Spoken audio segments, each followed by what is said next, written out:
Hello, magandang umaga po mga kababayan.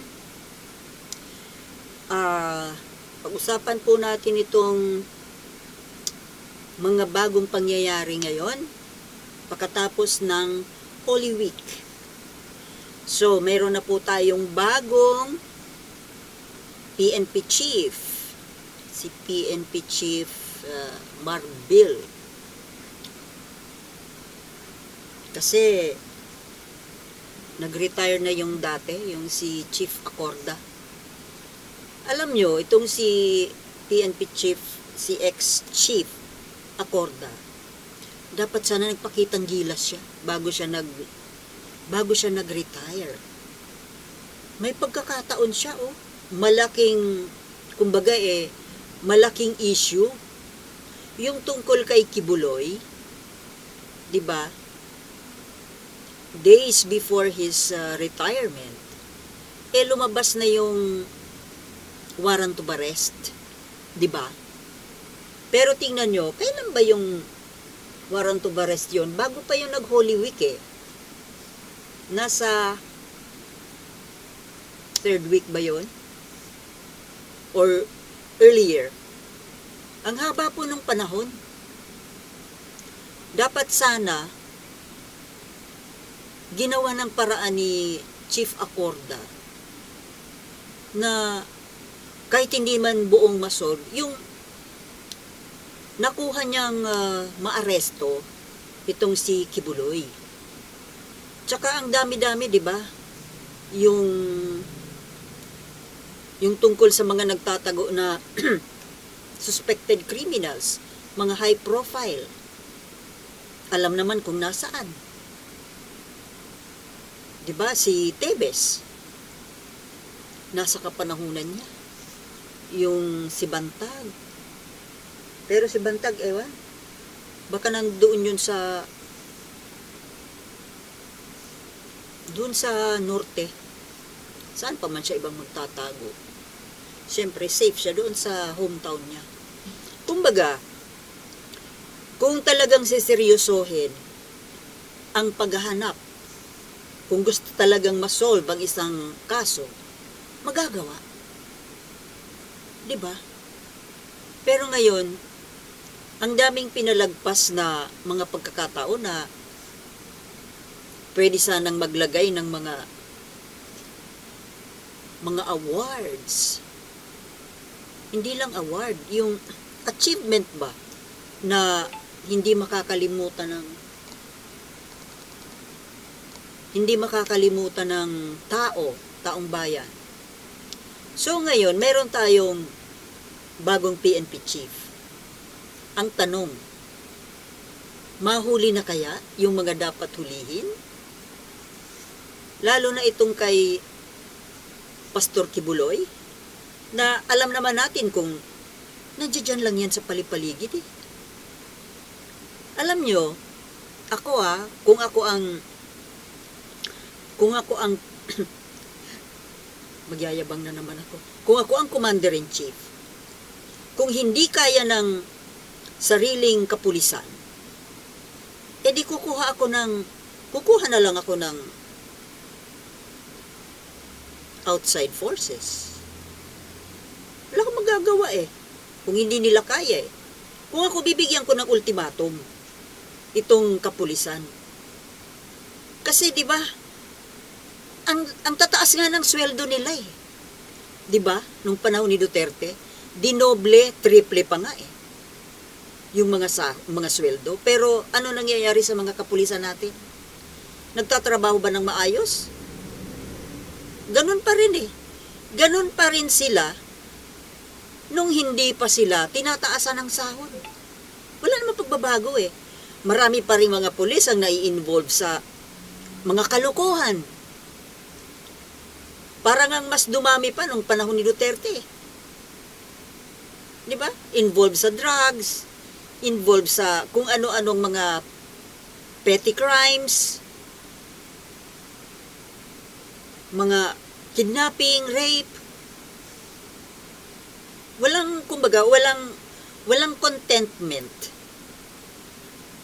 Okay naman na sahuran sila ng mataas para nga, syempre, bilang dagdag na konsuelo, reward, dahil ang trabaho nila ay buwis buhay. Pero sana naman po, inayos, tinaasan na nga ang sahod eh. Nagtatampo nga yung mga ibang propesyon dahil, lalo na yung mga teachers, hindi naman, diba? Para masyadong biased. Biased yung trato. Yung mga doktor, mga nurses, kailan lang sila nataasan ng sahod? Parehas din naman buwis buhay yung mga trabaho. Ngayon, dahil mayroon na po tayong bagong PNP chief, mag-uumpisa na tayo ngayon mag-obserba. Sige nga, kailan ba siya kahapon? Kahapon na Monday. So kahapon, umpisa na siya. Uobserbahan natin kung ano ang magiging mga kilos, accomplishments, at ang talagang babantayan po natin ay itong kaso nga ni Kibuloy na alam na nagtatago. Nandiyan lang yan sa Davao, pero yung mga Davao police hindi alam kung nasaan. Well, ano pa ba ang ibang masasabi ng tao? Ako mismo. Ang dali naman yan eh. Hindi na nakapagtataka. Dahil ang Davao, kaharian ni Kibuloy at ni Duterte. Hawak sa liig. Ang lahat dyan. Sino ba ang papalag sa Duterte at Kibuloy? So hindi ba dapat na, alam ko naman ang mga pulis, hindi naman yata yan dinidestino sa sariling hometown. Kung saan saang lugar yan ina-assign para nga maiwasan yung, siguro maiwasan yung anomalya. Bakit hindi yan dyan palitan? Palitan ng mas seryoso magtrabaho, matino. Bakit hindi yan mahuli-huli si Kibuloy? O ayaw talagang hulihin? Ngayon, may duda tuloy ako dito kay Acorda. Kaya niyang gawin kung gugustuhin na hulihin ang Kibuloy. Imposible dahil, di ba may mga intelligence agent? Anong ginagawa ng mga, nung Intel Fund? May Intel Fund eh. Kaya nga mayroong ganyan, mga confidential fund. Para sa mga ganyang usapin. May duda tuloy ako. Kasi nga, kung gugustuhin ni Acorda, nagawa niya sana. Lalo pat pa-retire na siya, paalis na siya. Isa sanang napakagandang accomplishment niya yon. Pero bakit hindi niya ginawa? Kasi, baka naman may balak na tumakbo na senador din itong si Acorda. Duda ko lang yun mga kababayan. Makatilang kasi ang isip ko eh. Para nga naman, walang sama ng loob sa kanya sina Duterte at Kibuloy. Para matulungan siya na maipwesto. Kaya hindi na niya kinante si Kibuloy. Bantayan ko yan. Kapag yan ay tumakbong senador, yun ang dahilan kung bakit hindi niya ginawa yung trabaho niya. Ngayon, kung hindi naman, anong masasabi ko? Siguro talagang mahina lang siya. Yun lang yun. Kasi hindi mo kayang gawin yung trabaho mo. Hoy, Mr. Acorda, PNP chief, tapos hindi kayang hulihin ng isang nagtatagong kriminal?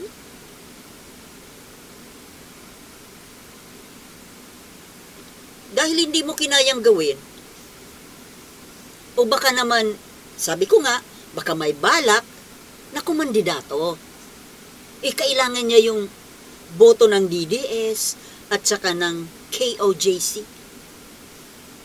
Pero nga kung wala naman siyang balak na magpolitiko, o di isa lang ang ibig sabihin. Mahina lang.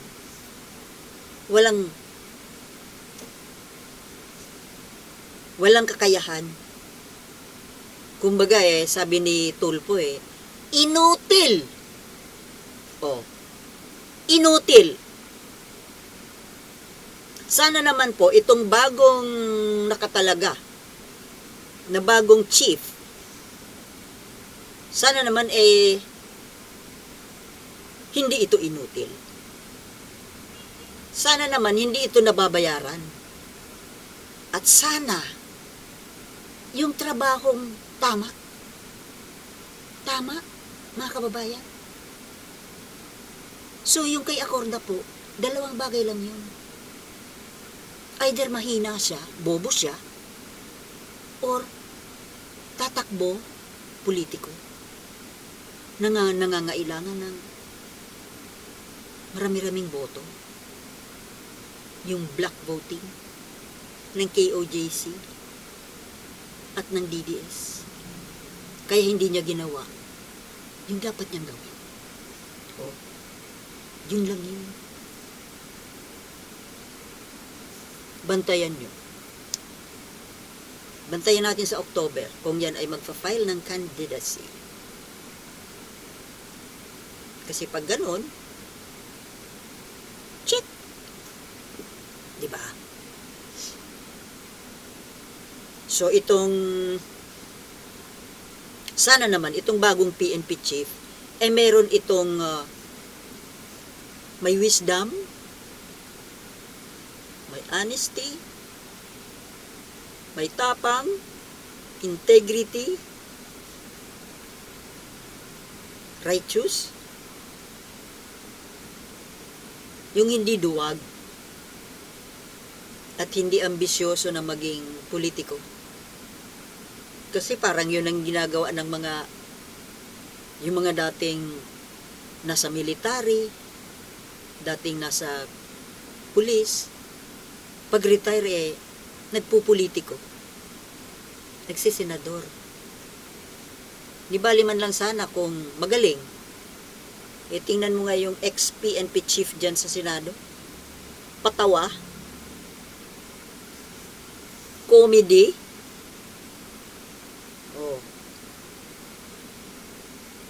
Diba? Tama hindi? So mga kababayan, ang lagi kong pinapaalala, magboto po tayo ng hindi PNP chief. Iboto natin yung tamang tao, kahit hindi PNP chief. Para may pakita natin yung pagmamahal sa ating bayan. Ipagtanggol natin, mahalin natin ang ating sariling bayan dahil ito lamang ang nag-iisa nating tahanan. Okay? Thank you for watching and I'll see you in my next vlog. Peace.